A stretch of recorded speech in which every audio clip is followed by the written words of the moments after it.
Baik teman-teman, kita mulai. Bismillahirrahmanirrahim. Assalamualaikum warahmatullahi wabarakatuh.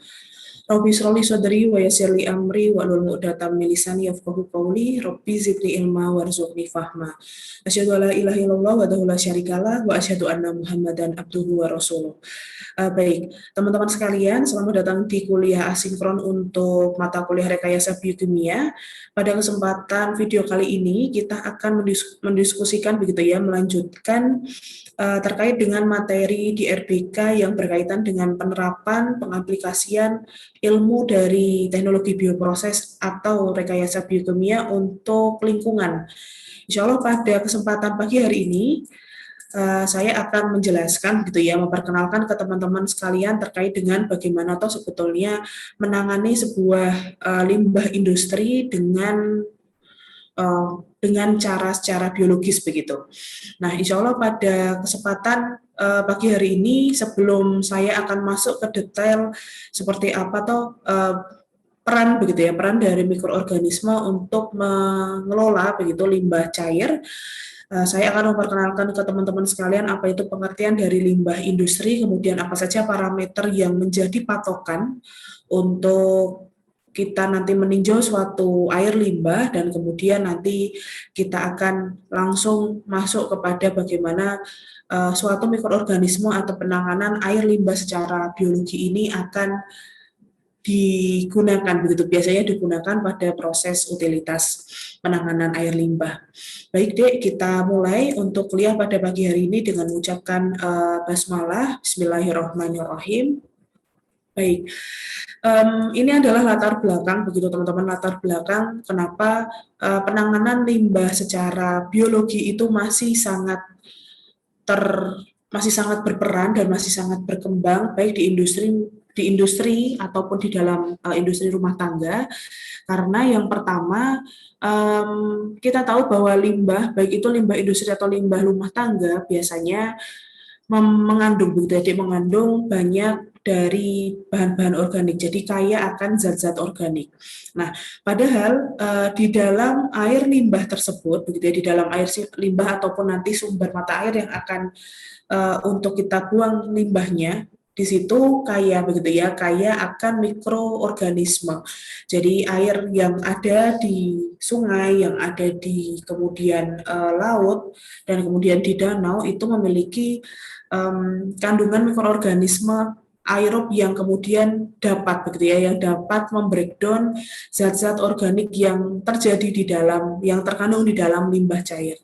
Nah, sehingga konsekuensinya karena mikroorganisme itu, karena air limbah itu nanti terkandung banyak bahan-bahan organik, sehingga nanti konsekuensinya adalah oksigen itu akan senantiasa berkurang gitu ya. Oksigen yang ada di dalam sungai yang lebih jernih itu nanti lama-kelamaan turun seiring dengan terkontaminasinya air tersebut dengan limbah cair.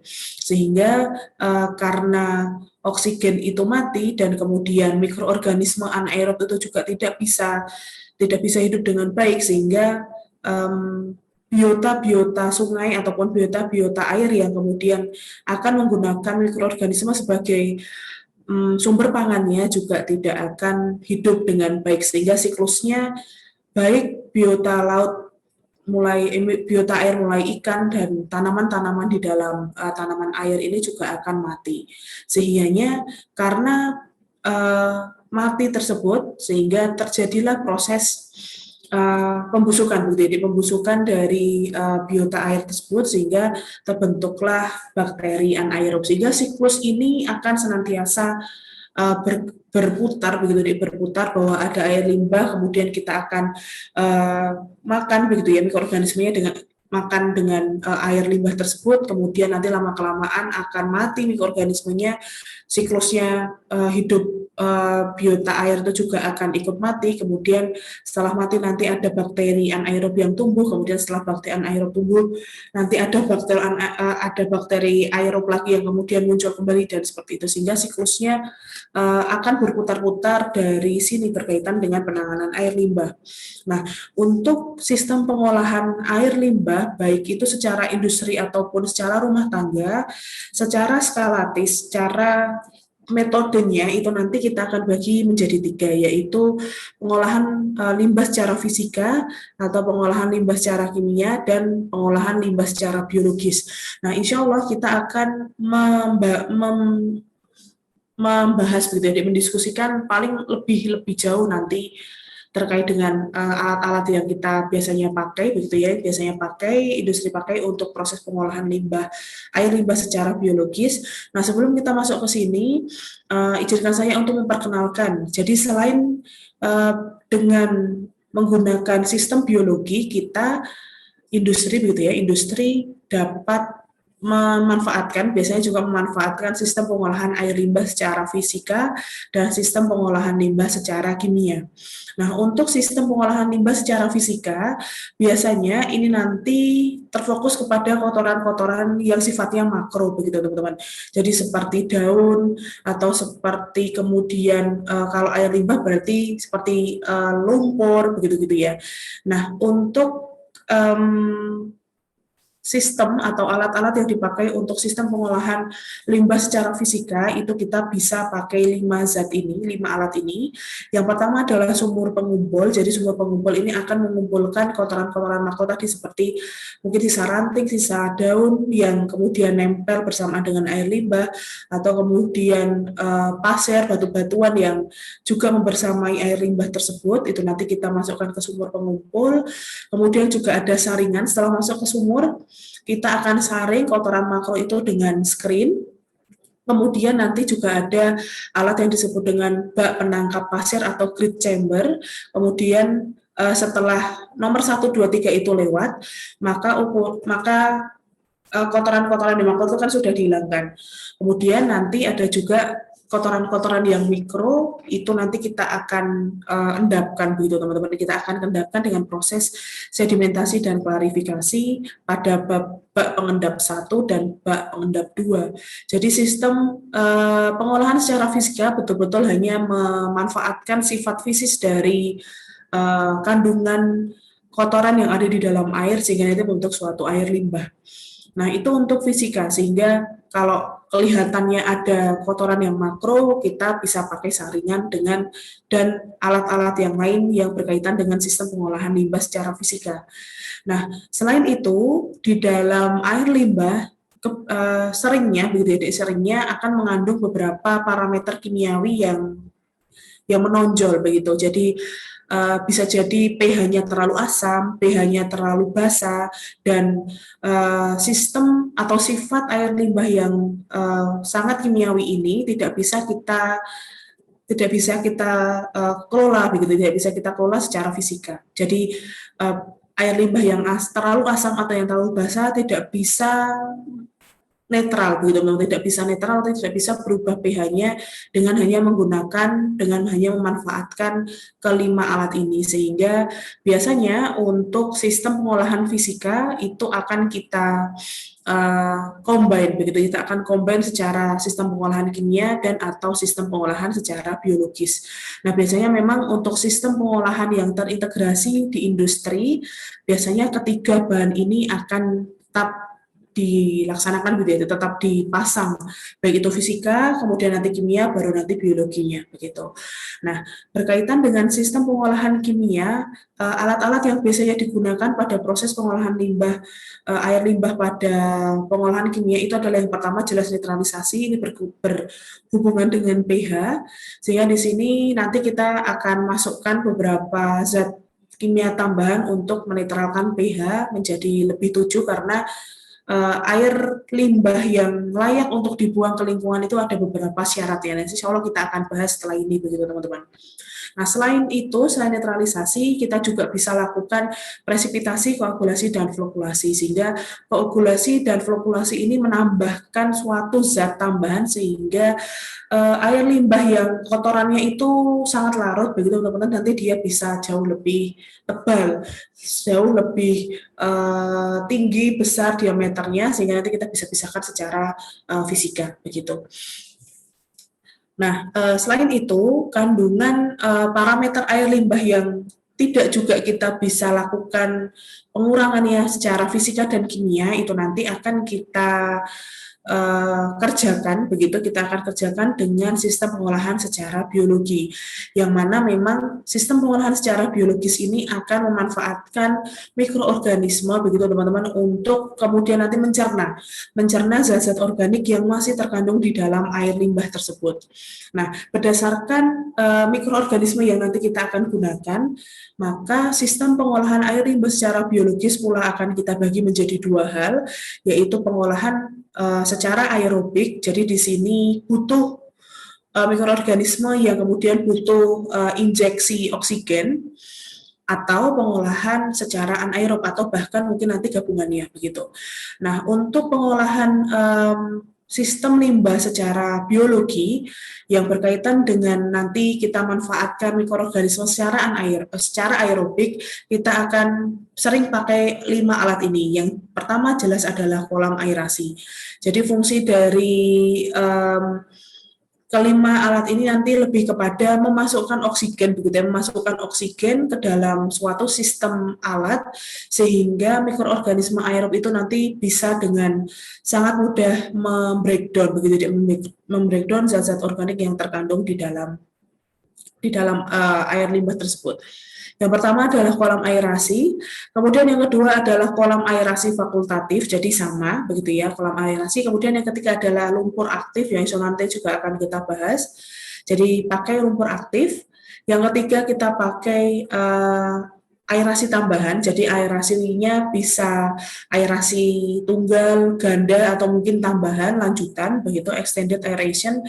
Atau yang kelima kita pakai parit oksidasi atau oxidation pitch. Nah, di sini 5 ini atau mungkin nanti kita akan kerucutkan 3 alat ini, kolom areasi,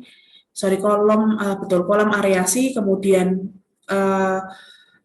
lumpur aktif dan parit oksidasi inilah yang nanti sering digunakan untuk proses pengolahan air limbah secara biologi aerob. Kemudian untuk secara anaerob, di mana ini kita akan memanfaatkan mikroorganisme yang anaerob tadi untuk mengsekresi zat-zat yang ada di dalam air limbah. Kita gunakan yang pertama filter anaerob, kemudian kita gunakan UASB. UASB itu adalah upflow anaerob starch blanket. Jadi itu seperti sistem selimut yang nanti di dalamnya kayak akan mikroorganisme anaerob, nanti insya Allah saya tunjukkan. Kemudian yang ketiga adalah kolam anaerob, dan yang keempat adalah anaerob buffer. Jadi reaktor CSTR ataupun batch yang nanti mikroorganismenya diinput secara anaerob, begitu teman-teman.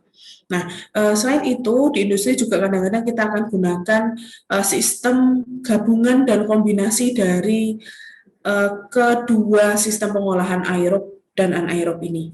Untuk pengolahan gabungan, biasanya untuk alat yang digunakan adalah rotating biological contractor atau kontaktor atau RBC. Kemudian yang kedua adalah biofilter, yang ketiga bioreaktor membran, begitu. Jadi bioreaktor membran, yang keempat adalah moving bed biofilm reaktor. Atau pengolahan kombinasi ini kita bisa pakai kolam stabilisasi dan pengolahan anoksik. Jadi insya Allah ini adalah beberapa alat yang sering digunakan untuk mengolah air limbah di industri. Dan insya Allah nanti kita akan bahas beberapa alat ya teman-teman yang kita biasanya akan gunakan. Nah, sebelum itu kita akan bahas dulu apa saja parameter yang kemudian akan menjadi tolak ukur suatu air limbah, gitu ya. Yang pertama adalah OD, teman-teman, atau oksigen terlarut atau oksigen dissolve. Nah, jadi namanya aja OD, begitu. Jadi OD ini adalah suatu parameter yang nanti kita akan tinjau sebagai kualitas limbah cair yang mana menunjukkan banyaknya oksigen yang dapat terlarut di dalam air tersebut. Jadi semakin berat jumlah bahan yang dapat didegradasi di dalam air, maka semakin besar juga pertumbuhan organisme aerob karena semakin sedikit dan karenanya semakin sedikit kandungan oksigennya. Jadi semakin banyak kandungan oksigen ya, begitu ya. OD ini nanti merupakan fungsi dari banyaknya oksigen di dalam suatu air limbah, begitu teman-teman. Nah, di dalam suatu air di sini ada oksigen, ini nanti juga akan mempengaruhi mikroorganisme aerob yang ada di dalamnya. Jadi semakin banyak mikroorganisme aerob yang ada di dalam suatu air, maka otomatis oksigennya juga akan semakin banyak, sehingga akan menunjukkan bahwa air tersebut jauh lebih sehat begitu. Sehingga OD di sini merupakan parameter yang pertama. Jadi kalau air bersih, OD itu biasanya tinggi, begitu ya, biasanya tinggi. Nah, biasanya kalau air limbah itu nanti ditunjukkan pada kadar OD yang rendah. Kenapa kok OD rendah? Karena yang awalnya airnya bersih, begitu ya, ini airnya bersih, kemudian kita tambahkan limbah menjadi air limbah, ini nanti yang awalnya OD-nya besar, ada mikroorganisme aerob yang banyak begitu, dengan adanya limbah yang kaya akan zat organik itu, dia akan mikroorganisme aerob itu nanti akan mensekresi, akan melakukan konsumsi terhadap zat-zat organik yang ada di dalam limbah ini, sehingga memungkinkan penggunaan oksigen di dalam air itu terhadap mikroorganisme aerob itu juga akan semakin besar, sehingga oksigen yang terkandung di dalam air itu lama-kelamaan akan turun. Begitu prosesnya. Kenapa OD adalah salah satu juga parameter yang harus kita cek begitu untuk mendeteksi kira-kira air itu tuh tercemar atau tidak. Jadi semakin rendah OD-nya, maka indikasi air itu tercemar jauh semakin lebih besar. Nah, metode yang digunakan untuk mengukur OD biasanya adalah metode Winkler. Nanti teman-teman coba browsing kira-kira seperti apa proses metode Winkler itu digunakan. Jadi kalau untuk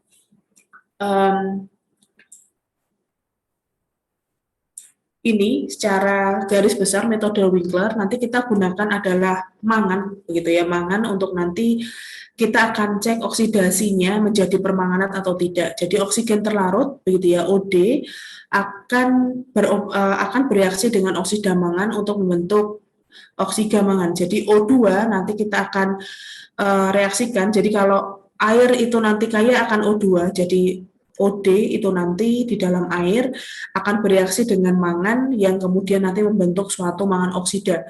Jadi bisa permanganat, bisa mangan MnO2, begitu tergantung yang diinginkan. Nah, MnO2 dan MnO2 dan MnO4- ini kemudian pada pengasaman dalam larutan iodida, iodin dilepaskan dalam jumlah setara dengan oksigen yang bereaksi dengan oksida mangan. Jadi di sisi lain kita punya larutan iodida. Begitu bisa kalium iodida, bisa asam iodida.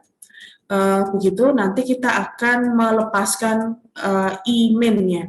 Nah, imen ini nanti kemudian akan bereaksi dengan oksigen yang bereaksi dengan oksidasi mangan, sehingga kita akan dapatkan antara muatan positif dan negatifnya, sehingga nanti kita titrasi begitu teman-teman. Jadi metode Winkler itu kita akan titrasi dengan menggunakan larutan sodium diosulfat agar terbentuk iodium.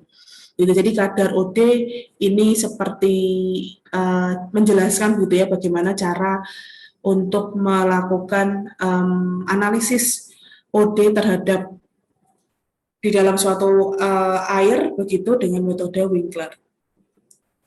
Nah, kemudian selain dengan metode Winkler, OD juga bisa diukur dengan menggunakan elektroda, begitu ya, dengan menggunakan elektroda membran.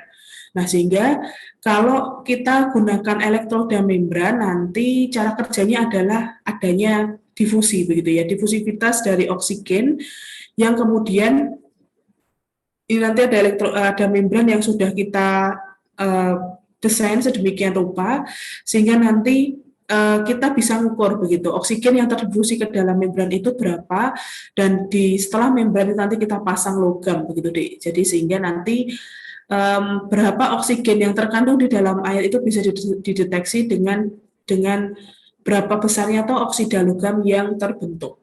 Sehingga nanti oksida logam yang terbentuk akan menghasilkan arus listrik, gitu ya, arus yang proporsional, arus listrik yang kemudian nanti kita bisa sesuaikan dengan oksigen yang tembus ke membran tersebut. Jadi kita bisa pakai elektroda membran atau kita bisa pakai oksidasi mangan dan iodida. Nanti kemudian kita gunakan titrasi secara tiosulfat untuk mengukur OD secara laboratorium begitu. Itu parameter yang pertama, teman-teman, yaitu tentang OD. Jadi OD air bersih itu harus tinggi. Kemudian yang parameter yang kedua adalah BOD atau biological oxygen demand. Jadi secara pengertian BOD itu adalah berapa toh jumlah oksigen gitu ya.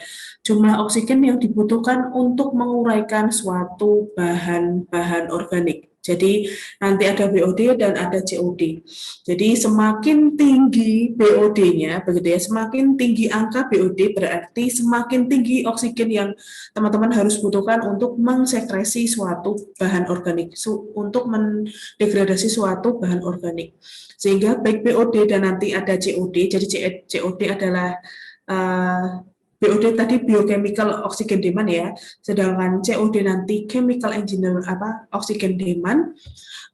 Intinya nanti memang oksigen yang kemudian nanti kita akan gunakan, kalau BOD untuk mendegradasi bahan organik, kalau COD untuk mendegradasi zat-zat kimia terlarut di dalam air. Jadi parameter air bersih begitu ya, parameter air bersih di sini BOD dan COD itu nanti dia rendah. Sedangkan kalau air limbah itu memiliki data BOD dan COD yang sangat tinggi begitu ya. Semakin tinggi BOD dan COD-nya berarti kita akan generalisir bahwa kita butuh banyak oksigen untuk mendegradasi zat kimia yang ada di dalamnya, sehingga otomatis air tersebut juga dia tercemar. Begitu. Nah, di sini adalah mekanisme yang biasanya dicek begitu teman-teman, untuk yang dilakukan untuk kemudian kita gunakan untuk mengatur atau untuk mengukur suatu BOD. Yang pertama ini adalah dengan menggunakan metode simpan air selama 5 hari begitu. Jadi cara kerjanya kita punya 2 botol begitu ya, kita punya 2 botol yang nanti isinya itu ada air yang sudah kita tahu nih BOD-nya berapa, sama yang satu lagi air sampel yang kita nggak tahu berapa BOD-nya. Nah, kemudian untuk mengukur oksigen terlarut atau OD, nanti botol pertama pada saat itu juga, kemudian botol kedua dilakukan setelah inkubasi selama 5 hari pada suhu 20 derajat Celcius. Nah, waktu terlama begitu ya untuk menghasilkan hasil untuk penurunan OD itu nanti kita bisa hitung dengan BOD awal dikurangi BOD sampel dibagi BOD awal, sehingga nanti penurunan BOD-nya kita bisa tahu dengan cara melakukan pembiaran begitu ya, pembiaran sampel. Nah, selain untuk OD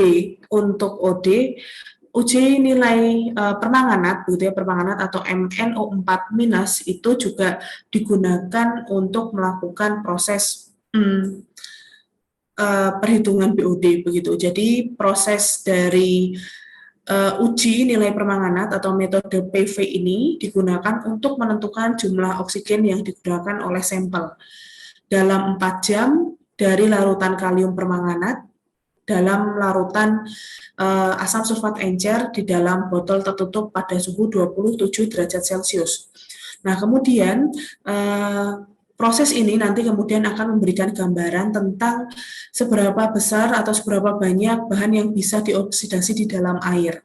Jadi walaupun oksidasi sebenarnya hanya pada 30-50% dari nilai teoritis.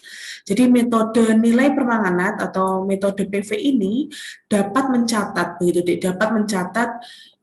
berapa besar tuh oksidasi bahan organik begitu yang nanti terjadi di dalam air. Jadi bahan organiknya antara lain adalah fenol, anilin, sulfida, tiosulfat, tiosianat, dan yang lain-lain yang biasanya memang menjadi komposisi air limbah gitu ya di dalam suatu industri. Lalu kemudian proses PV ini biasanya karena spesifik, biasanya nanti dia juga jarang untuk dilakukan begitu. Oke, selanjutnya parameter yang ketiga adalah chemical oxygen demand atau COD. Jadi COD itu adalah berapa besar oksigen yang dibutuhkan teman-teman untuk mengoksidasi zat-zat kimia dari bahan-bahan organik. Nah, kemudian oksidan begitu ya, oksidan yang digunakan eh, biasanya adalah campuran potasium dikromat dan asam sulfat yang kemudian direflux dengan sampel air. Jadi untuk ngecek COD, kita gunakan potasium dikromat yang nanti kita larutkan dengan asam sulfat sehingga nanti terbentuk kemudian nanti teroksidasi begitu di dalam sampel air. Kemudian kelebihan dikromat itu nanti kita bisa literasi dengan amonium sulfat. Begitu, besi aluminium sulfat. Nah, jumlah bahan yang dapat teroksidasi di dalamnya diukur dalam ekuivalen oksigen yang sebanding dengan dikromat yang habis. Jadi dikromat yang kita jadikan titer itu nanti kemudian akan menjadi tanda, oh itu loh besarnya COD yang kita butuhkan. Nah, biasanya untuk uji COD terhadap kita bandingkan dengan BOD itu nanti lajunya atau lebih selesainya lebih cepetan COD begitu karena zat pengoksidasi yang dipakai begitu ya yaitu kalium dikromat ini memiliki zat pengoksidasi yang jauh lebih kuat daripada permanganat begitu ya daripada permanganat sehingga metode ini biasanya atau metode dengan kalium dikromat begitu ya kalium dikromat dia memiliki kelebihan begitu dia dapat mengcover di seluruh jangkauan limbah yang jauh lebih luas begitu. Nah, uji untuk potasium dikromat ini dia adalah uji yang paling baik untuk menguji suatu limbah beracun. Jadi tetapi kelemahannya adalah di alat begitu deh. Jadi peralatannya besar sehingga kemudian mungkin di investasi ya biaya investasinya lumayan cukup tinggi dan penggunaan asam sulfat yang diberikan itu adalah dia pekat dan panas sehingga cukup lumayan berbahaya begitu dari sisi operasinya.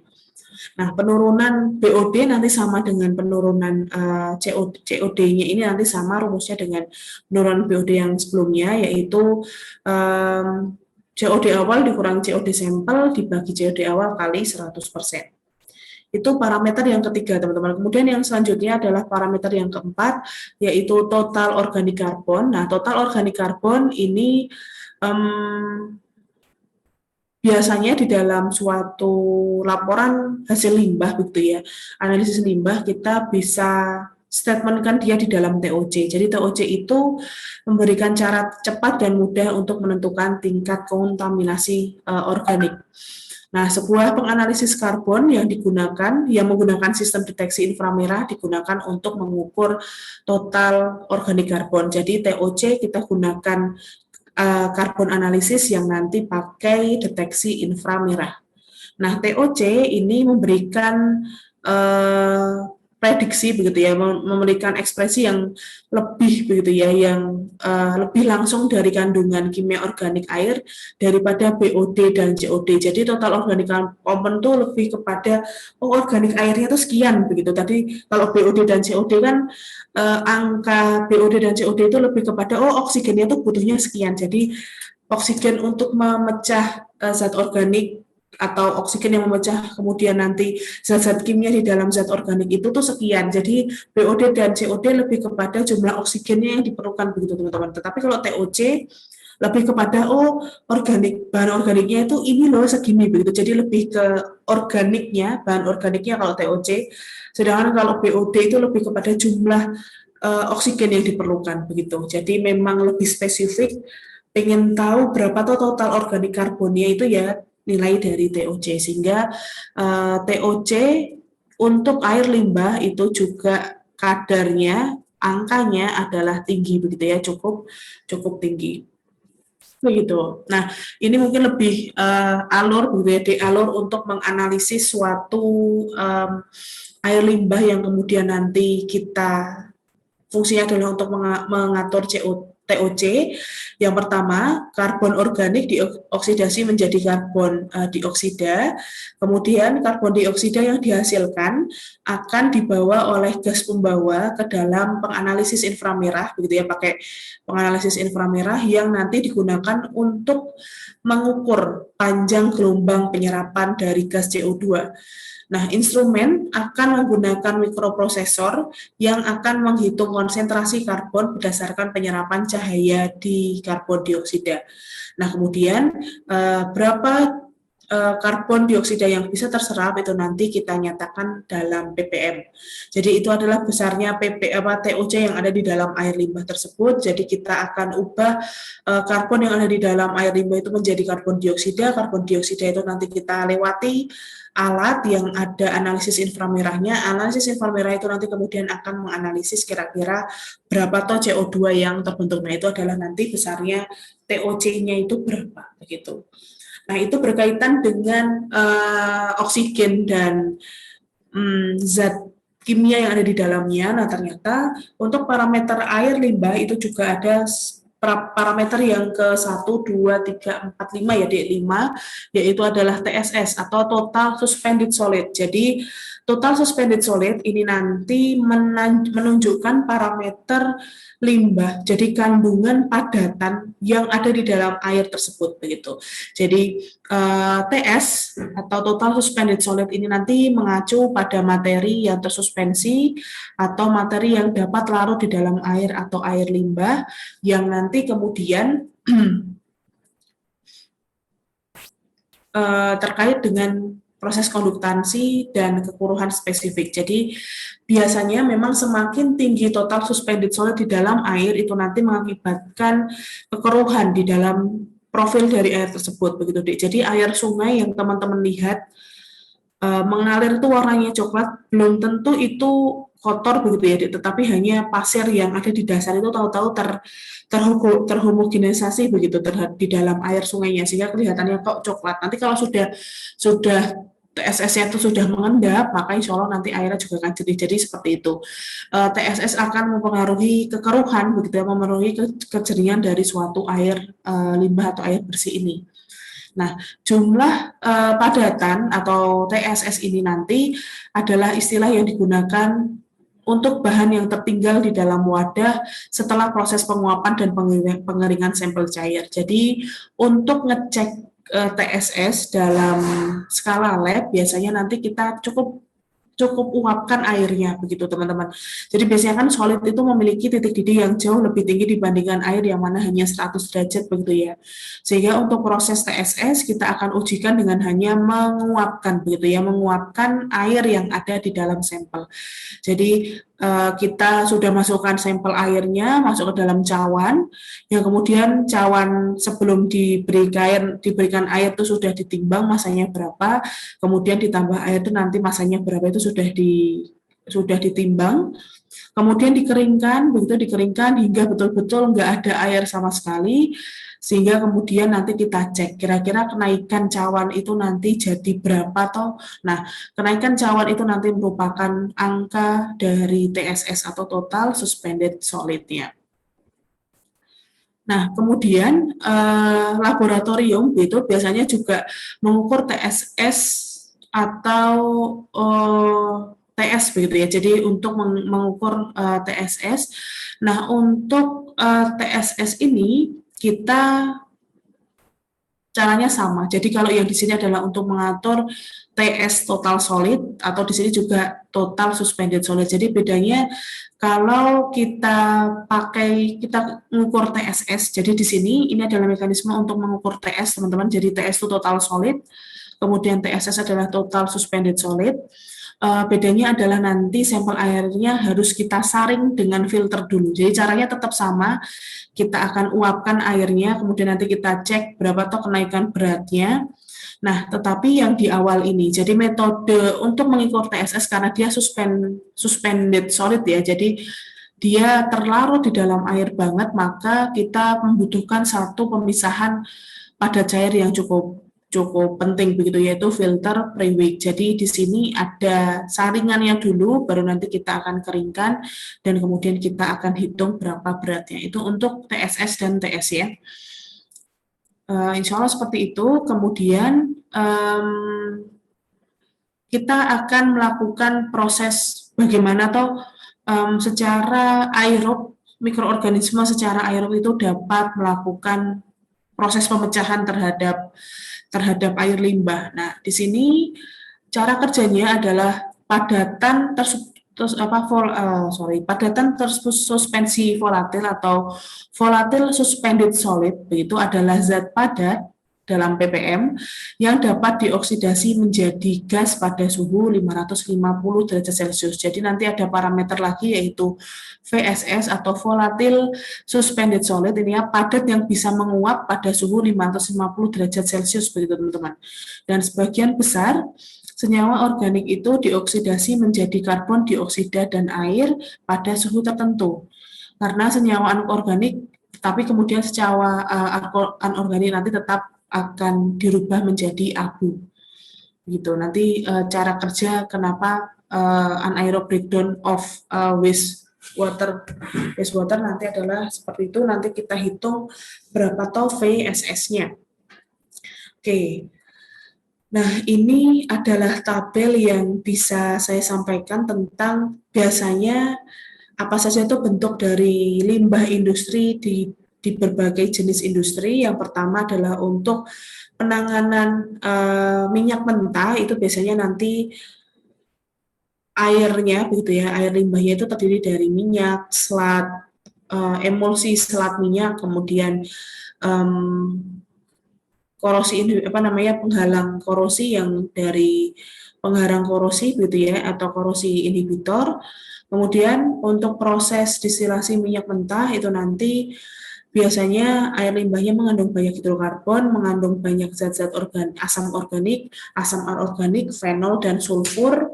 Kemudian pada industri thermal cracking itu nanti ada fenol, trifenol, cyanida, asam sulfida, begitu dan lain sebagainya. Ini untuk industri minyak, kemudian nanti di sini untuk pulp dan kertas dan makanan.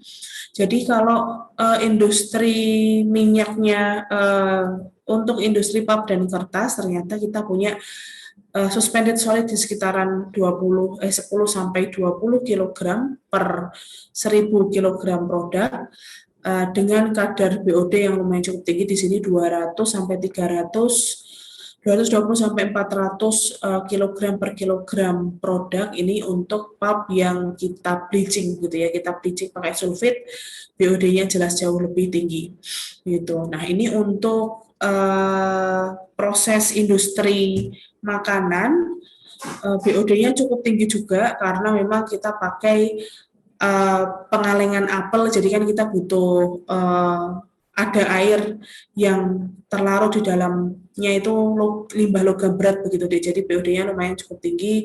Ini juga pengalengan ceri, terus kemudian peternakan jamur dan sebagainya. Di sini rumah jagal dan sebagainya ternyata BOD-nya cukup tinggi dan di sini suspended solid-nya juga cukup tinggi. Oke.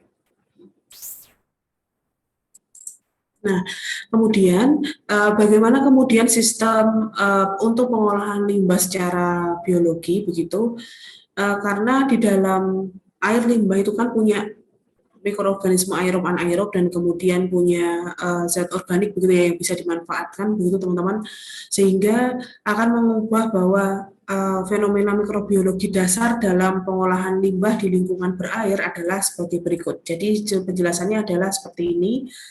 Jadi senyawa organik yang ada di dalam air limbah begitu punya sifat bisa didegradasi begitu deh, punya sifat bisa didegradasi oleh mikroorganisme aerob begitu, terutama bakteri, dan sampai batas waktu tertentu adalah jamur. Jadi mikroorganisme yang fungsinya untuk bisa mendegradasi senyawa organik yang ada di dalam air limbah itu adalah bakteri dan jamur.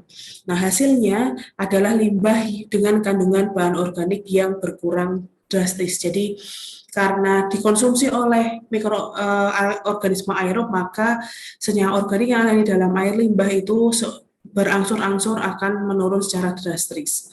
Nah, kemudian bahan-bahan yang sulit untuk dicerna, gitu ya, bahan-bahan yang sulit dicerna oleh mikroorganisme aerob tadi akan membentuk suatu lumpur yang harus dibuang dari waktu ke waktu dan juga diperlakukan secara terpisah, baik dengan fisika atau kimia yang tadi.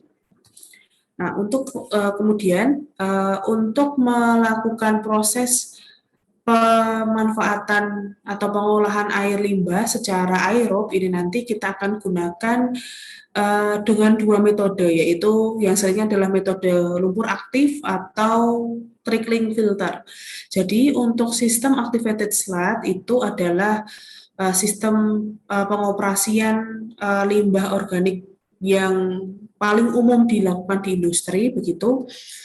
Sistem activated sludge atau lumpur taktivasi ini dia akan mengandung mikroorganisme bakteri dan protozoa yang cukup kompleks, mikroorganisme yang di dalam terdiri atau ada di dalam lumpur aktif itu harus mengatasi atau harus bisa melakukan proses degradasi senyawa organik dan anorganik yang tidak terkendali, yang beberapa diantaranya mungkin beracun bagi organisme. Nah, organisme terjadi di dalam agregat Jadi tempatnya mikroorganisme itu nanti di dalam activated sludge itu nanti disebut dengan floc, teman-teman. Dan floc ini nanti senantiasa dipertahankan di dalam suspensi dan mikroorganisme akan selalu diregenerasi di dalam suatu tangki aerasi. Dan yang mana nanti di tangki aerasi itu nanti ada suatu pengadukan mekanis atau agitasi mekanis yang di dalam proses agitasi mekanis itu nanti akan terjadi proses penambahan oksigen, jadi penambahan energi untuk mikroorganisme yang nanti untuk memecah air limbah tersebut. Nah, kemudian floc yang kita bahas tadi, yang merupakan nanti agen penting di dalam activated carbon itu nanti selain berisikan adalah sel mikroorganisme, dalam hal ini adalah sel bakteri yang nanti digunakan untuk melakukan degradasi. Selain itu juga terdiri dari zat polimer yang ekstraseluler, kemudian bahan organik yang terabsorpsi dan bahan anorganik. Nah, floc ini bisa sangat bervariasi terkait dengan ukurannya. Ada yang diameternya di sekitaran 40 sampai 400 meter dan sistem dari floc itu tidak mudah pecah. Nah, ini adalah diagram penyusun dari floc. Jadi, dia terdiri dari serat karbon, kemudian di sini nanti ada mikrokoloni, jadi di sini koloni-koloni mikroorganisme yang nanti fungsinya adalah untuk melakukan degradasi.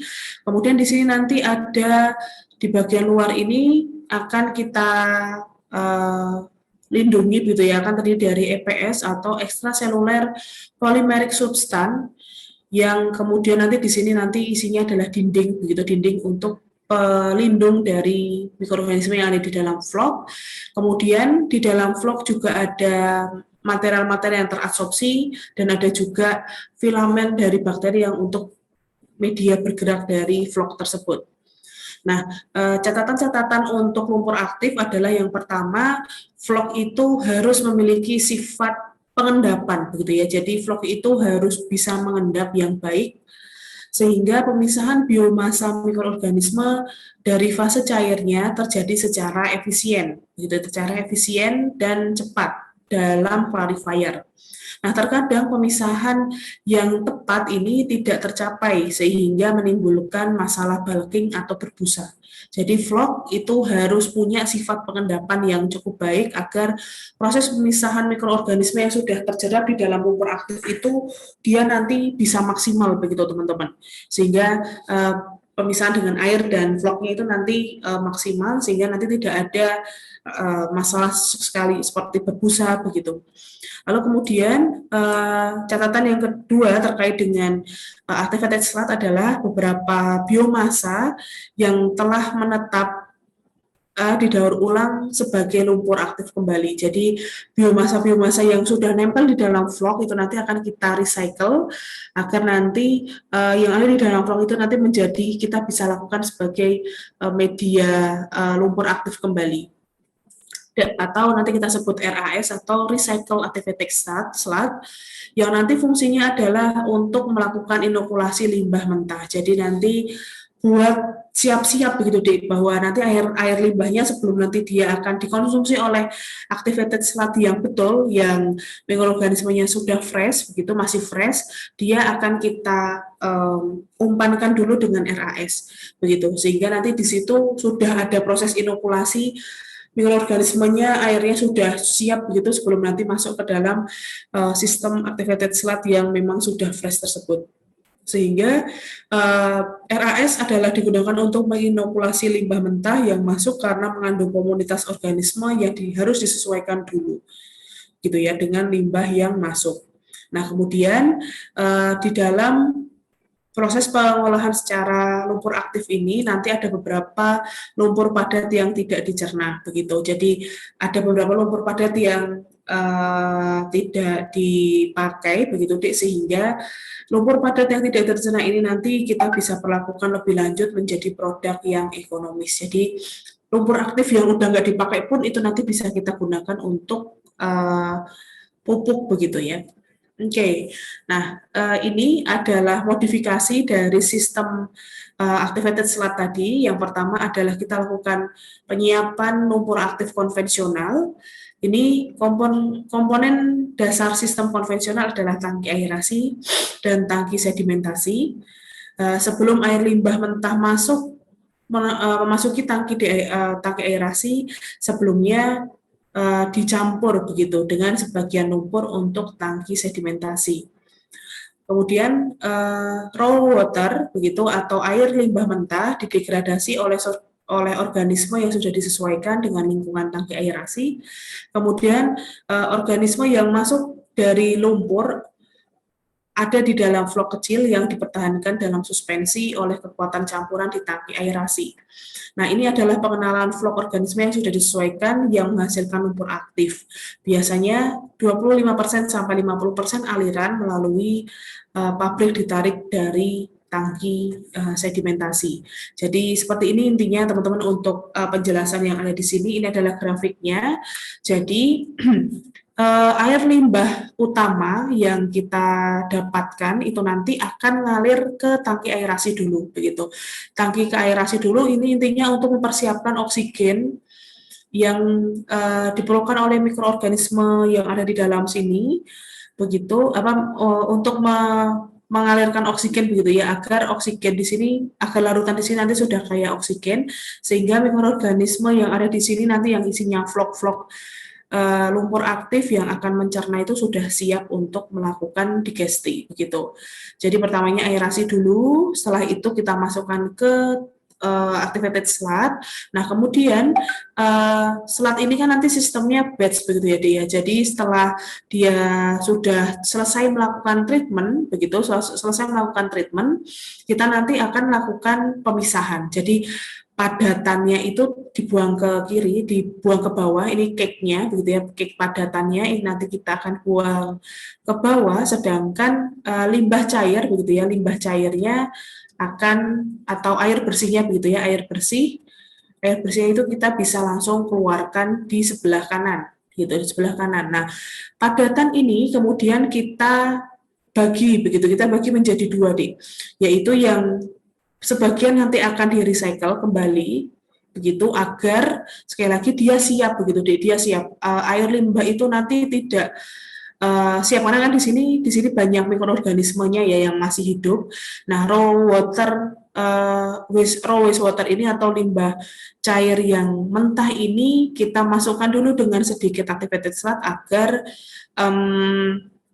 dia sudah kenalan, begitu, mikroorganisme itu sudah kenalan dengan lingkungan air limbahnya. Nah, setelah ketemu, kita lakukan aerasi, sehingga di dalam aerasi itu tidak hanya melakukan penambahan oksigen, gitu ya, penambahan oksigen di dalam air limbah, ternyata aerasi ini pula juga akan mempertahankan hidup dari mikroorganisme yang ada di dalam recycle sludge tadi. Nah, sebagian kecil dari lumpur aktif ini kalau sudah dinilai cukup jenuh, begitu ya, cukup jenuh, nanti kita akan buang ke kanan. Jadi alurnya seperti itu teman-teman. Jadi seperti ini. Untuk yang pertama adalah untuk konvensional, jadi lumpur aktif konvensional itu nanti gayanya seperti ini deh. Jadi air limbah dicampur dengan lumpur yang sudah selesai diolah, kita masukkan aerasi, kita masukkan ke lumpur yang baru begitu, yang sehat. Kemudian nanti kita akan buang, olah lagi, dibuang lagi begitu. Sistemnya seperti itu. Sebentar ya. Selanjutnya teman-teman itu adalah untuk metode konvensional ya. Jadi ini adalah mekanisme diagram alir untuk treatment lumpur aktif yang biasa, yang konvensional. Kemudian yang kedua adalah aerasi yang nanti kita sebut dengan tapered aerasi. Jadi aerasi di sini punya beberapa tahap begitu, punya beberapa tahap, ada yang kita kasih 5 tangki yang berbeda, atau nanti kita lakukan proses input oksigennya itu nanti di tempat yang berbeda juga. Jadi saya jelaskan dulu.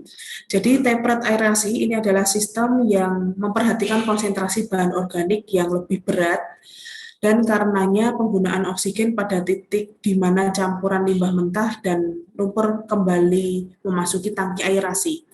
Nah, untuk alasan ini, aerasi terberat pada titik masuknya air limbah dan berkurang menuju ujung distalasi, maka aerasi juga berkurang dapat dilakukan langsung ke tangki aerasi utama atau serangkaian tangki dengan aerasi yang berkurang dapat dipasang.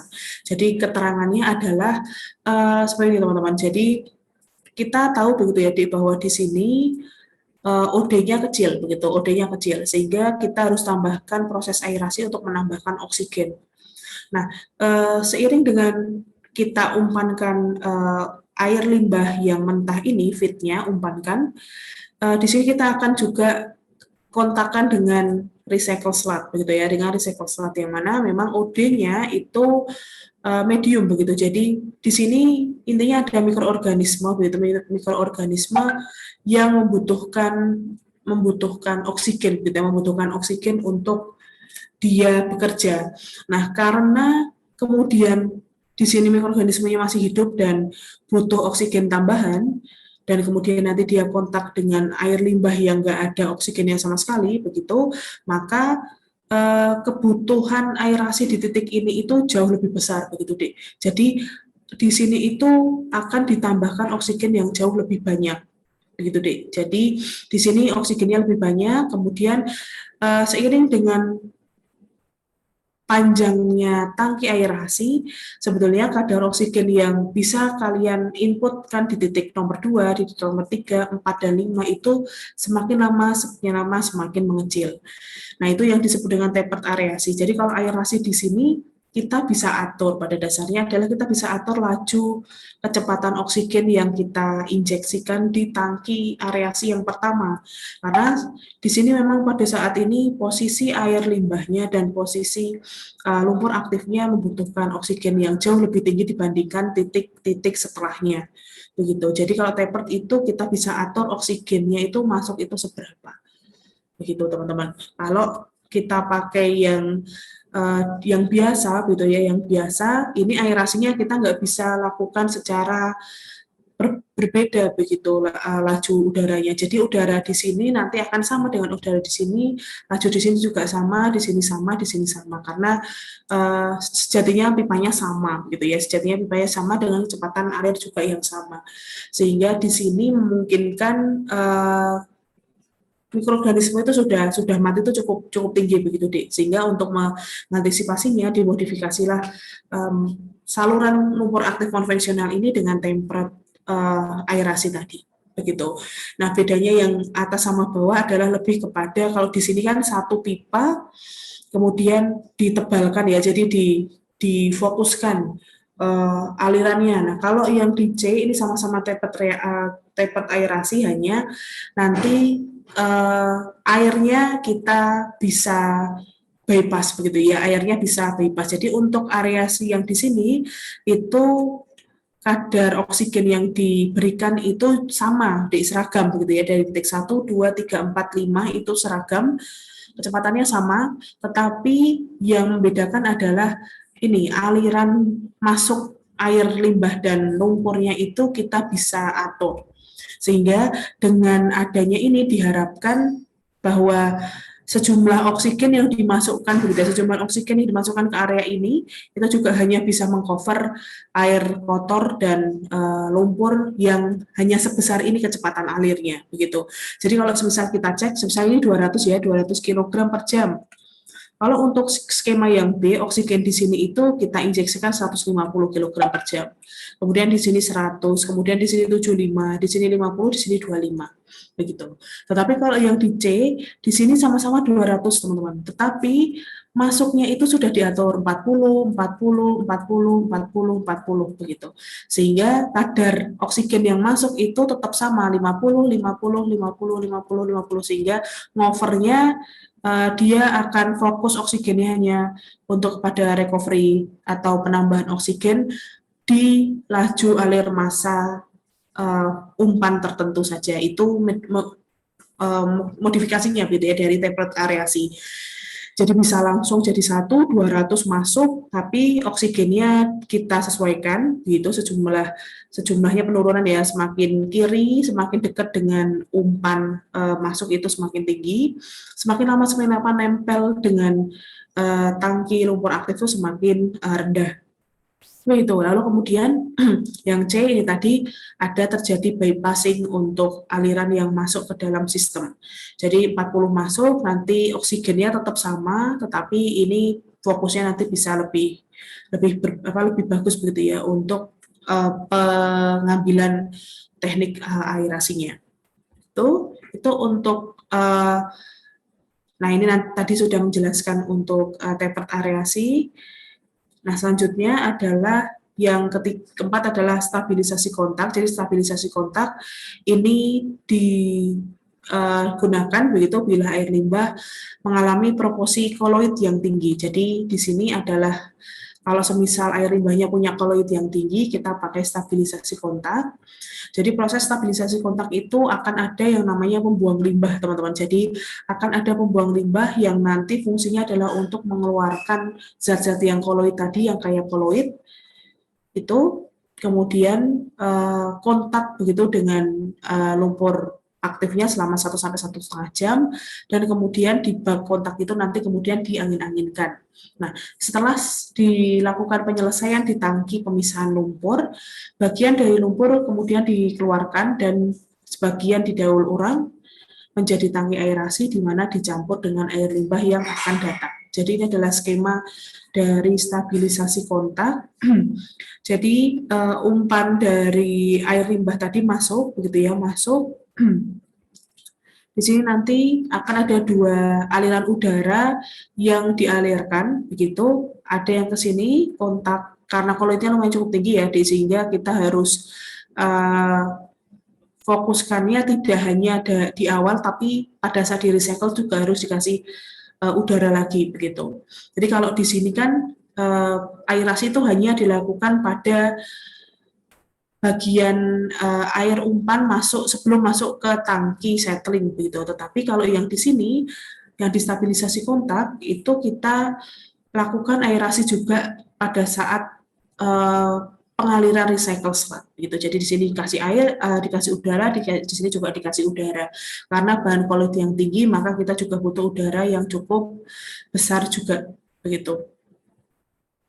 Oke. Lalu selanjutnya adalah selokan parit pasir. Nah, alat selokan parit pasir ini terdiri dari parit dangkal yang membentuk stadion begitu ya. Jadi seperti berputar gitu, di mana aliran terus-menerus akan dioksigenasi dan disediakan oleh alat mekanis. Jadi nanti aerasinya itu akan dilakukan secara terus-menerus pada sistem gitu ya, pada wadah.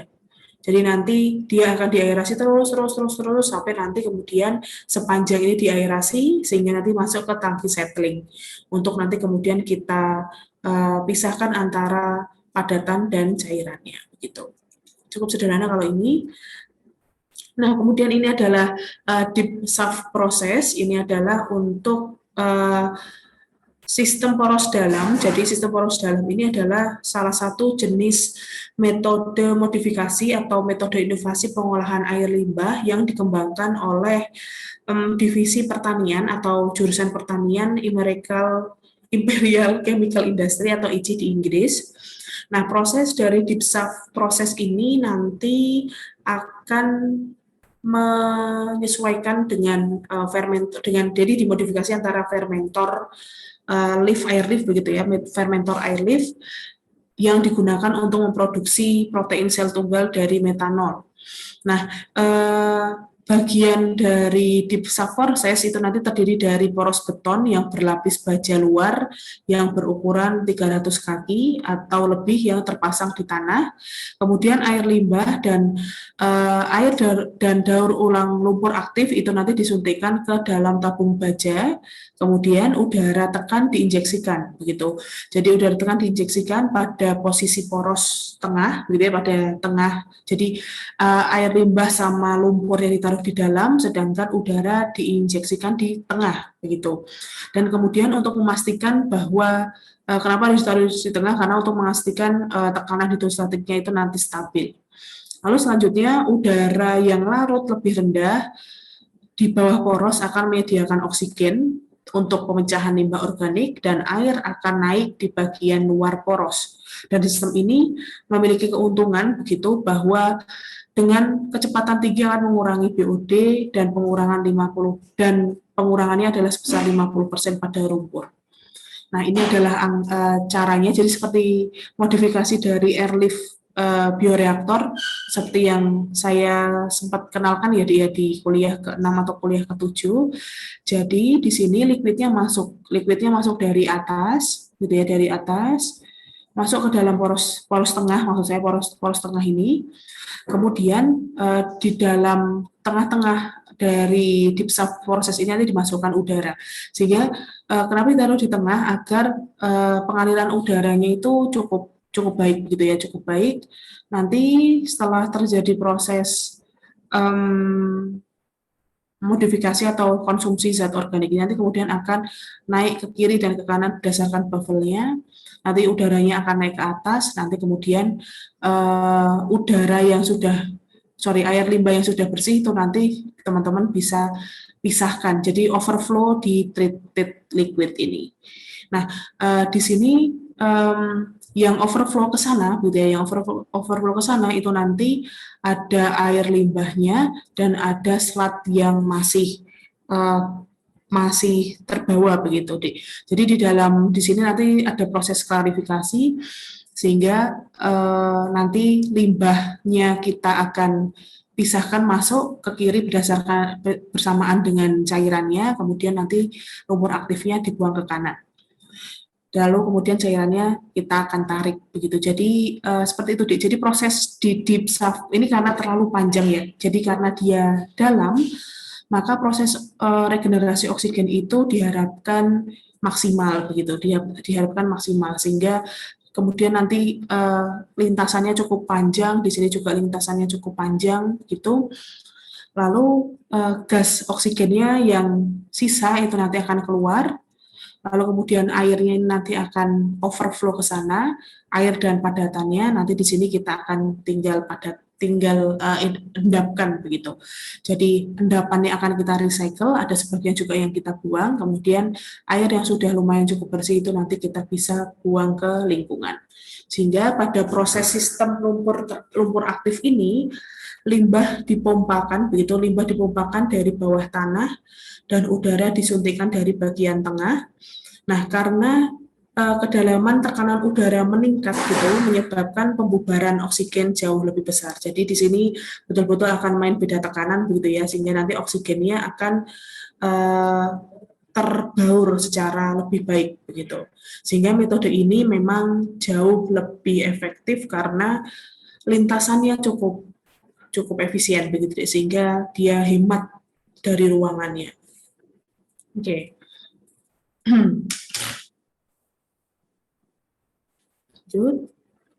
Selanjutnya adalah sistem tangki tertutup dan sistem pompa lainnya. Jadi di sini kita akan gunakan satu wadah saja begitu, satu wadah untuk melakukan aerasi dan untuk melakukan adsorpsi dengan lumpur aktif.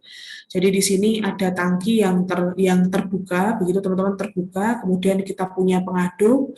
Selain pengaduk juga ada baffle untuk melakukan proses homogenitasan sehingga oksigen itu bisa lebih bergerak begitu ya, lebih bergerak di cairan ini, kemudian udara juga disparger dari bawah. Nah, kemudian karena diaduk maka selat dan air itu nanti dia akan kontak sedemikian rupa sehingga setelah proses ini dihentikan, maka selat ini nanti akan terendapkan dan kemudian air akan kita bisa pompakan gitu ya, kita bisa pompa keluar ke sana, sedangkan selat itu nanti kita bisa buang dari bawah, begitu teman-teman. Nah, kemudian feed-nya kita akan pompakan juga dari bagian bawah, gitu. Oke. Nah, ini adalah beberapa organisme yang terlibat pada proses activated carbon. Ada yang pertama bakteri, kemudian yang kedua adalah Ciliata yang merupakan tipe dari protozoa, kemudian yang ketiga adalah Pseudomonas, yang keempat Achromobacter, yang kelima adalah Flavobacterium, dan yang keenam adalah pembentukan flock. Yang bakteri ini adalah kumpulan flock, bakteri-bakteri nomor 1 sampai 5 nanti akan terjerap di dalam flock yang nanti kemudian terbentuk untuk lumpur, begitu ya. Yang biasanya pembentukan lumpur ini dibawa oleh organisasi pembentuk lendir yaitu Zooglea ramigera, begitu. Jadi ada 6 bakteri atau mikroorganisme yang dipakai atau yang ada di dalam suatu lumpur aktif. Nah, berbicara terkait dengan efisiensi pengolahan lumpur aktif untuk treatment air limbah, yaitu efisiensi dari lumpur aktif ini nanti akan ditentukan oleh penurunan BOD-nya. Jadi semakin banyak BOD yang kita akan bisa naikkan begitu ya, kita bisa turunkan dari satu siklus ke siklus yang lain, itu nanti menandakan efisiensi dari lumpur aktif tersebut. Jadi kalau semisal delta BOD awal dan delta BOD akhir itu ternyata deltanya nggak terlalu baik dan lama-kelamaan terjadi penurunan, maka efisiensi dari lumpur aktif itu bisa dikatakan harus di-recycle atau harus dibuang, begitu teman-teman. Selain jumlah BOD yang nanti kemudian bisa dibuang begitu, efisiensi lumpur aktif juga tergantung dari banyaknya atau seringnya dilakukan aerasi, kemudian kontak terhadap lumpur itu terhadap airnya, jadi terhadap air limbahnya. Jadi itu juga akan mempengaruhi efisiensi dari lumpur aktifnya. Apakah dia teraerasi dengan baik, apakah air itu nanti akan kontak dengan waktu kontak terhadap lumpur sama air limbahnya itu cukup baik atau tidak. Lalu kemudian yang ketiga adalah pada lumpur aktif konvensional, sistem yang konvensional itu biasanya waktu kontaknya cukup lama, yaitu 10 jam, dan setelah itu penurunan BOD itu di sekitaran 90, pokoknya yang penting penurunan BOD itu ada di 90-95%. Kemudian yang keempat, bila kemudian waktu kontaknya kurang dari 10 jam begitu, maka akan ada BOD itu nanti yang akan diturunkan adalah hanya sampai 60-70%. Nah, karena BOD-nya yang turun itu cukup rendah ya dibandingkan yang awalnya, kalau kontaknya 10 jam, ini nanti juga akan ada konsekuensi lumpur yang dihasilkan juga akan jauh lebih banyak, begitu. Nah, dengan waktu, tetapi kalau semisal yang lebih lama begitu deh, kalau semisal kira-kira normalnya 10. Kalau semisal kita lakukan treatment kurang dari 10 jam, maka BOD-nya turun dan lumpurnya dihasilkan lebih banyak. Nah, tetapi kalau kontaknya lebih lama atau lebih besar daripada 10 jam, maka BOD-nya akan jauh lebih tinggi, begitu. BOD-nya jauh lebih tinggi penurunannya dan lumpurnya pula juga akan sangat rendah yang dihasilkan. Sehingga pada sistem yang terdapat OD yang gede begitu ya, pada sistem yang terdapat OD yang besar seperti sistem poros dalam. Jadi kan karena sistem poros dalam itu memungkinkan oksigen itu akan mengalir lebih tinggi sehingga nanti OD-nya akan cukup besar. Di sini, maka waktu kontak itu bisa lebih singkat 1 jam, begitu deh. Jadi poros dalam cepat banget ya, dia kontaknya cukup 1 jam, bisa mengurangi BOD hingga 10%, 90% dengan sisa lumpur yang dihasilkan juga lebih sedikit. Gitu, itu adalah efisiensi pengolahan lumpur aktif. Kemudian ada lagi selain lumpur aktif, ada satu alat juga yang biasanya digunakan untuk proses pengolahan limbah secara biologi, yaitu adalah trickling filter. Jadi di dalam trickling filter ini nggak ada lumpur yang dikembalikan ke air limbah yang masuk. Jadi lumpurnya akan stuck di trickling filter seperti itu teman-teman. Sehingga untuk prosesnya nanti air limbah itu akan kita semprotkan dari atas. Kita akan semprotkan dari atas, kemudian nanti, sorry, sebentar. Oke. Betul. Jadi feednya masuk dari pipa di sini, mengalirkan sebelah kanan, kemudian dia akan dipompakan naik ke atas, kemudian nanti kan di-spray begitu, Dik. Dia akan di-spray ke bawah, itu. Nah, proses ini nanti di sini ada packing atau media filter berupa batu-batuan, begitu ya, batu-batuan dan zeolite begitu untuk melakukan absorpsi, begitu, untuk melakukan absorpsi kotoran yang ada di dalam air limbah tersebut. Lalu kemudian catatannya, jadi air limbah nanti akan kita semprotkan ya secara merata, dan air limbah itu nanti akan dilakukan injeksi pesemprotan ini secara berputar, rotating spray. Kemudian di situ akan ada lapisan dari batuan, gitu ya, lapisan batuan atau kita sebut dengan stoneware packing. Nah, kemudian nanti air begitu akan meresap di atas batuan, begitu di dalam bed yang berdiameter 1-4 meter, yang kemudian nanti dikumpulkan dalam saluran pembuangan bawah. Nah, cairan tersebut kemudian dikumpulkan dari saluran pembuangan bawah dan dibiarkan di tangki sedimentasi yang merupakan komponen integral dari trickling filter. Nah, lumpur dari tangki sedimentasi dilepaskan dari waktu ke waktu, dan juga insya Allah nanti akan ada beberapa modifikasi. Jadi disinilah yang nanti kemudian akan ada pengendapan lumpurnya begitu. Jadi nanti di sini kita filterkan dulu padatannya dengan cake-nya, sehingga nanti filtratnya akan kita tarik. Jadi kita akan tarik, umpankan ke bawah, nanti kita umpankan ke sini. Sebentar, saya mungkin ada videonya ya, saya cari dulu. Oke, jadi seperti ini video yang diberikan. Biological reactors within wastewater treatment plants, which are used to remove organic matter and/or ammonia from wastewater. Compared to the activated sludge process, the microorganisms are not suspended in the mix to remove organic matter. Trickling filters are biological reactors within wastewater treatment plants, which are used to remove organic matter and/or ammonia from wastewater. Compared to the activated sludge process, the microorganisms are not suspended in the mixed liquor, but they are attached to a fixed bed surface.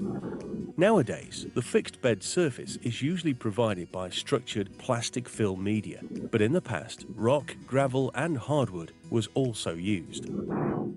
Wastewater from primary clarifiers is continuously trickled over the first layer of plastic fill media using a rotary distributor. While wastewater is travelling down to the bottom of the trickling filter, a cross-corrugated pattern within the plastic fill media ensures a good water-air mixing.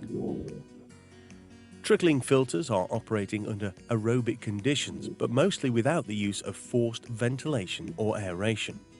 Instead, the tower shape of trickling filters causes that air is sucked inside the tower over slots at the trickling filter bottom. This effect is also called chimney effect and results from air buoyancy, which occurs due to a difference in indoor to outdoor air density, resulting from temperature and moisture differences.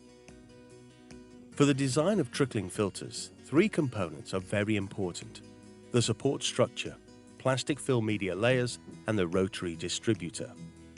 The support structure has to withstand high vertical loadings of up to 50 kilograms per cubic meter, 3 pounds per cubic feet of plastic film media, plus up to 250 kilograms per cubic meter, 15 pounds per cubic foot for attached sludge and water inside the film media packs. At the same time, the supporting structure must leave enough space for sludge collection and removal and to avoid blockage of plastic film media channels. Therefore, the support structure typically consists of PVC stanchions, FRP grating and slope corrector plates to adjust for bottom slopes. The plastic film media layers must provide enough surface area for attached growth of microorganisms, ensure a good water and air mixing, as well as withstand structural loadings. Typical removal rates for trickling filters are between 5 and 20 grams BOD per square meter plastic film media surface area per day and 1 to 2 grams ammonia per square meter per day. Plastic film media is available in different types with various specific surface areas. Oke, saya akan kopikan begitu ya di untuk videonya.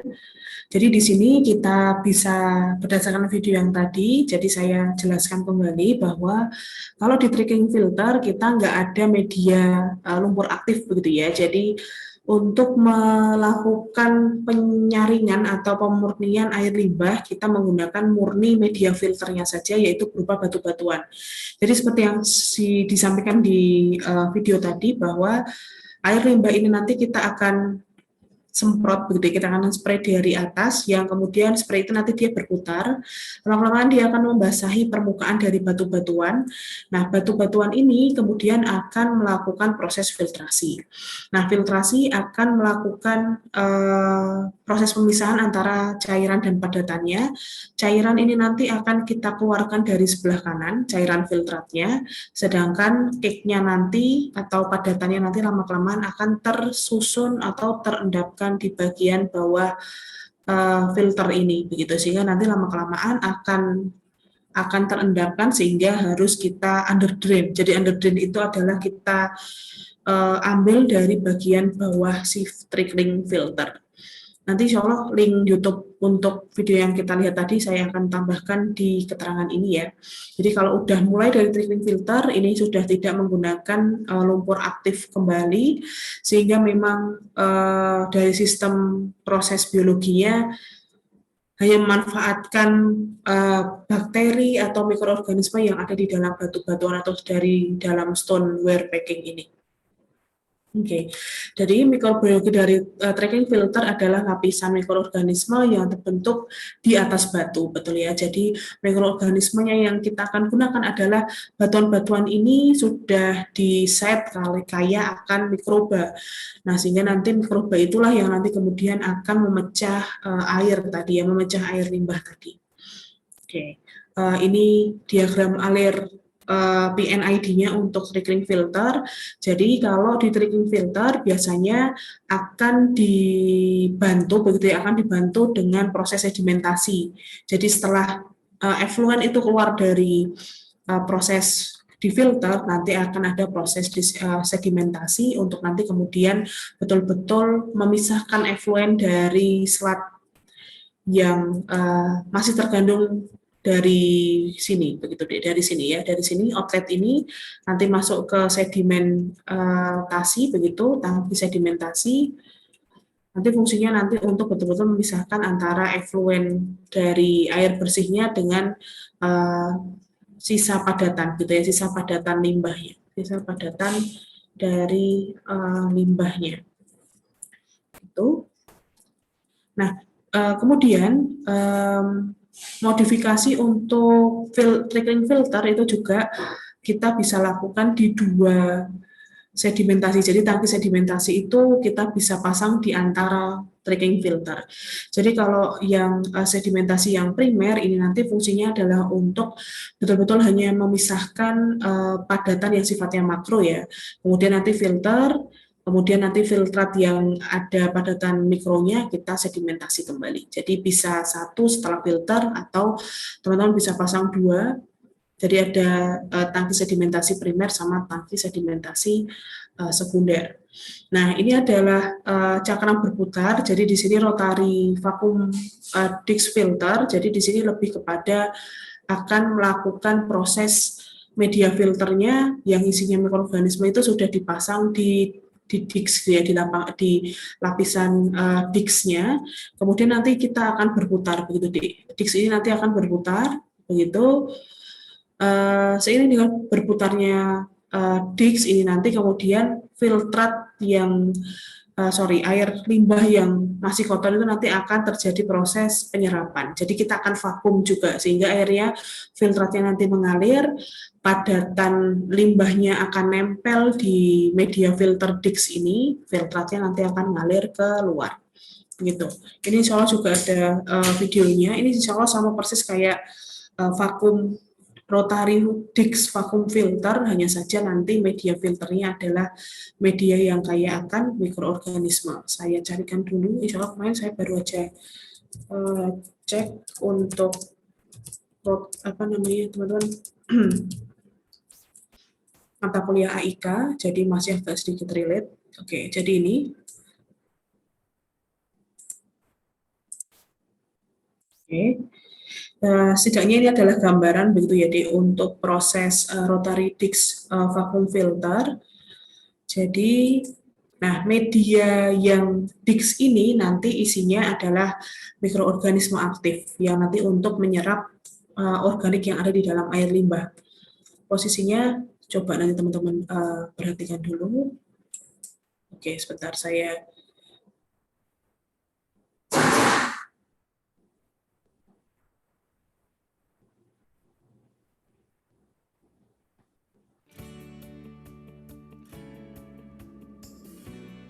Oke, sorry deh, bukan yang ini ya.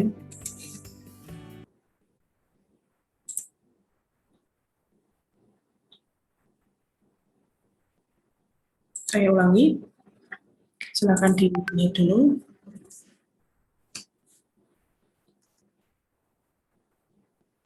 Jadi ini adalah penampang dari rotary filter tadi, disk filter. Jadi disk ini nanti pipih begitu teman-teman. Nah di situ nanti akan diberi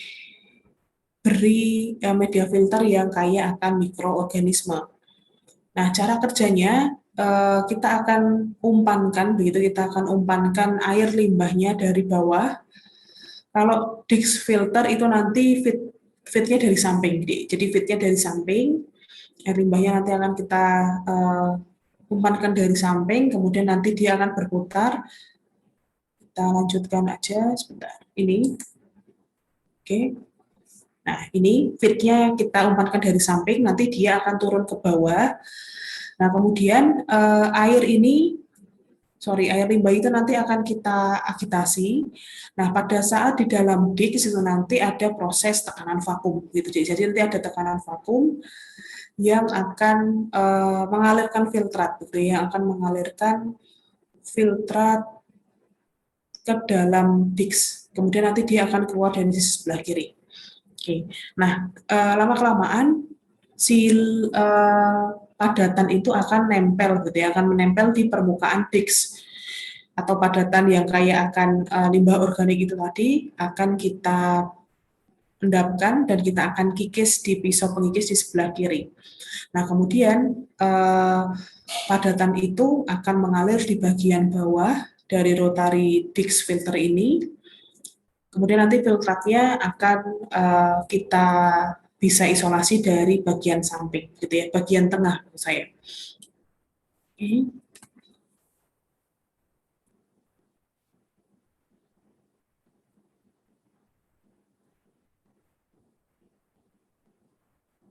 Oke, nah ini adalah disknya tadi ya, penampang dari disknya.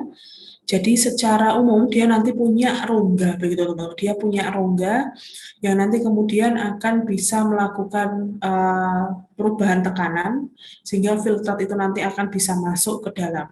Oke, jadi seperti itu.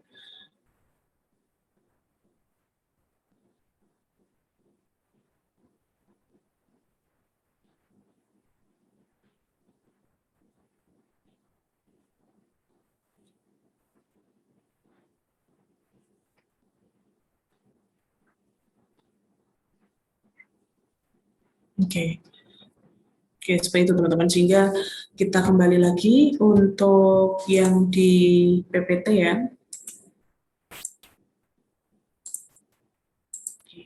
Jadi di sini ada media filter yang kaya akan mikroorganisme, airnya nanti berputar, diksi akan berputar, limbahnya akan tetap di sini. Nanti lama-kelamaan mikroorganisme yang sudah berhasil melakukan proses sekresi atau degradasi dari zat organik itu nanti akan membentuk padatan, begitu ya, akan membentuk padatan, sehingga nanti kemudian padatan itu akan kita kikis, kita akan buang, sedangkan effluent yang sudah bersih, begitu ya, air limbah yang sudah bersih itu nanti akan ngalir ke bagian dalam dari rotary disc, kemudian nanti dia ngalir ke bagian pipa yang tengah ini, dia akan dibuang dari situ.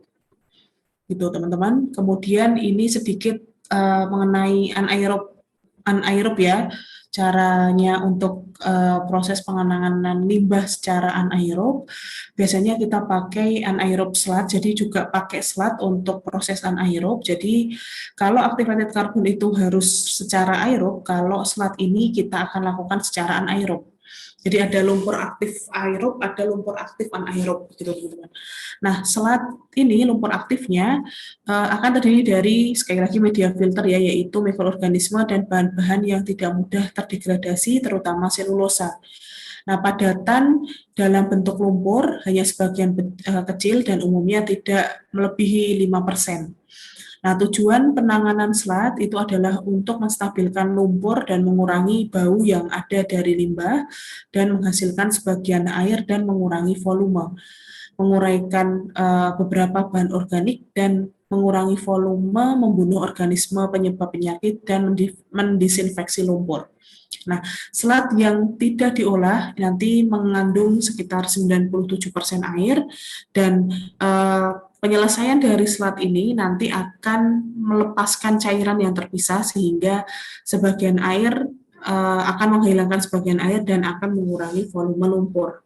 Nah, penyelesaian dapat dihasilkan lumpur dengan air sekitar 96-92%, lebih banyak air dapat dilepaskan dari lumpur dengan menggunakan bed pengering pasir gitu, atau sand filter atau vacuum filter, filter press, centrifugal, dan untuk menghasilkan nanti lumpur yang lebih sedikit kandungan airnya di sekitar 80-50%. Nah, lumpur kering ini disebut dengan cake, begitu ya, cake lumpur, dan pencernaan secara anaerob itu dilakukan dengan menguraikan bahan organik untuk mengurangi volumenya. Pencernaan juga dilakukan untuk menstabilkan lumpur agar mengurangi bau, dan sedangkan bahan kimia kaustik bisa ditambahkan ke dalam lumpur untuk membunuh mikroorganisme yang menyebabkan penyakit atau disinfeksi ya. Nah, setelah pengolahan, lumpur cair dan cake biasanya dibuang ke dalam ladang dan mengembalikan nutrisi dari bahan-bahan organik itu ke dalam tanah. Dan metode ini adalah metode yang paling umum untuk penanganan lumpur secara anaerob. Nah, kemudian untuk pencernaan secara anaerob ini terdiri dari membiarkan lumpur membusuk pada digester pada kondisi terkendali selama beberapa minggu. Kemudian digester sendiri adalah tangki tertutup dengan ketentuan untuk agitasi ringan dan pengenalan lumpur untuk dan pelepasan gas. Jadi hampir mirip kayak biogas teman-teman kalau untuk anaerob ya. Nah, kemudian 50% dari bahan organik itu nanti akan dipecah menjadi gas, kebanyakan metana dan asam amino. Gula alkohol juga diproduksi.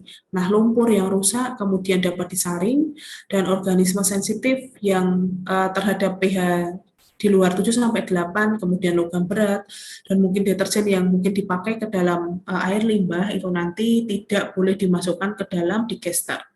Nah, gas metan dihasilkan dan digunakan sebagai sumber energi. Nah, ini adalah anaerob untuk selat, jadi kita masukkan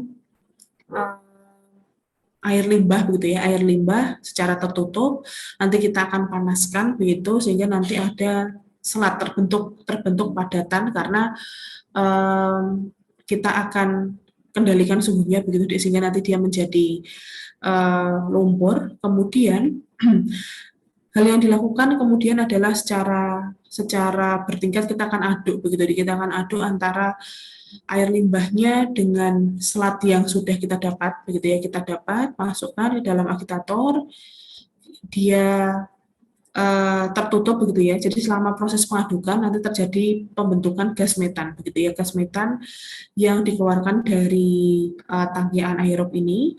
Kemudian setelah waktu yang cukup untuk melakukan proses agitasi tadi, kita akan pompakan keluar dan kita akan sedimentasi. Sehingga nanti terbentuk selat yang kita recycle, gitu, kemudian efluennya akan kita buang ke sebelah kanan, begitu. Nah, recycle, jadi seperti itu, Dek. Jadi kalau lumpur aktif kan kita masukkan aerob, gitu ya, aerasi dulu. Sorry.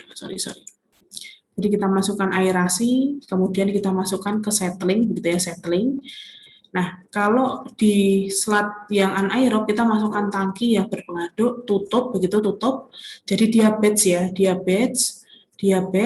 dengan volume sekian, kemudian kita putar pada waktu lumayan cukup lama ini, tapi saya kurang tahu ya, ada banyak variasinya seperti itu, ada yang seminggu, ada yang 10 hari, ada yang berbulan-bulan untuk mengaduk ini. Seiring dengan teraduknya air limbah dengan selat ini, dia akan membentuk gas metan seperti biodigester ya, biodigesternya biogas.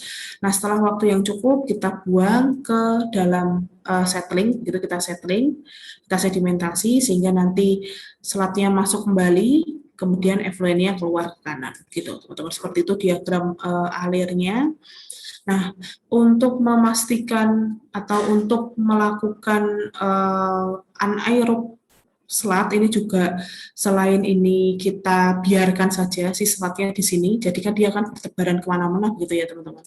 Ada juga yang nanti kita butuh packing gitu, jadi selatnya kita taruh di suatu tempat yang sudah spesifik.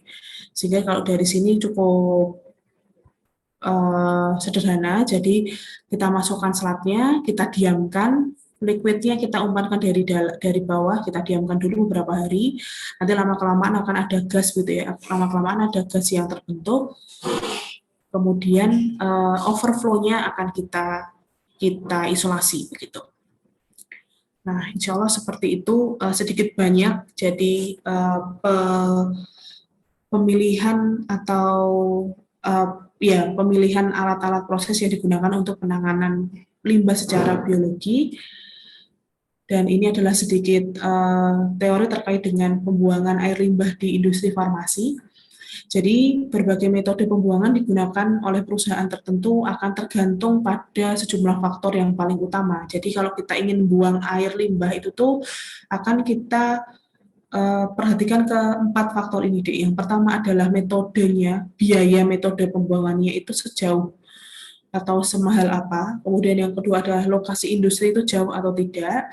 Kemudian yang ketiga sifat industrinya, risikonya tinggi atau enggak begitu. Dan yang keempat adalah peraturan pemerintah yang beroperasi pada wilayah tersebut.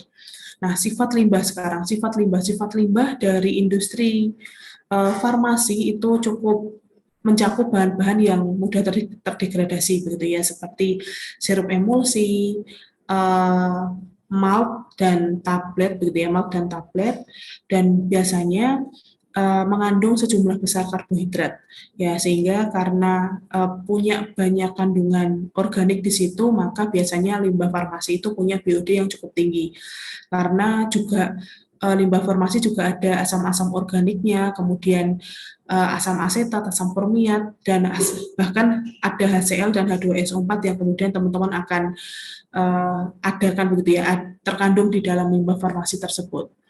Nah, sehingga untuk itu biasanya limbah farmasi itu biasanya kita akan lakukan proses penetralan dulu sesuai dengan regulasi pemerintah yang berlaku di dalamnya. Nah, ini teman-teman nanti bisa bisa pelajari begitu ya. Biasanya perlakuan awalnya limbah farmasi itu akan kita netralkan begitu. Kemudian garam terlarut itu nanti akan kita hilangkan dengan proses pengendapan. Nah, setelah itu kandungan klorida dan sulfat yang terkandung di dalam limbah farmasi tersebut akan kita lakukan ion exchange atau pertukaran ion dengan zat-zat yang tidak berbahaya jika semisal kita buang ke mata air begitu ya, ke perairan. Nah, biasanya senyawa volatil itu dihilangkan dengan cara preaerasi. Nah, kemudian penanganannya sebelum digunakan dalam metode pengolahan, biasanya penanganan itu dicek dulu secara lab begitu, Dik. Jadi di treatment dulu skala itu betul nggak, apakah iya BOD-nya akan jadi turun kalau semisal kita netralkan kayak gitu, Dik. Dan kita lakukan ion exchange itu apakah kadar COD-nya juga semakin rendah, itu nanti kita lakukan evaluasi dulu secara laboratorium. Kemudian untuk memisahkan limbah kita memerlukan bentuk organik yang mudah terurai. Insya Allah itu sedikit banyak untuk limbah farmasi. Dan yang ingin saya sampaikan adalah di sini teman-teman saya harap bisa punya gambaran begitu ya, Dek, punya gambaran tentang seperti apa tuh penanganan limbah industri secara biologi. Jadi ada dua, sama-sama pakai selat, ada yang pakai selat, ada yang pakai lumpur, ada yang cukup pakai filter biasa untuk penanganan secara biologi. Baik, mungkin itu yang bisa saya sampaikan. Nanti teman-teman bisa simak kembali pemaparannya dan teman-teman bisa baca kembali juga PPT yang akan saya bagikan ke grup Classroom. Terima kasih. Kita tutup kuliah pada siang hari ini dengan mengucapkan hamdalah. Alhamdulillahirabbil alamin. Subhanakallahumma wa bihamdika asyhadu an la ilaha illa anta astaghfiruka wa atubu ilaik. Terima kasih atas perhatiannya. Wassalamualaikum warahmatullahi wabarakatuh.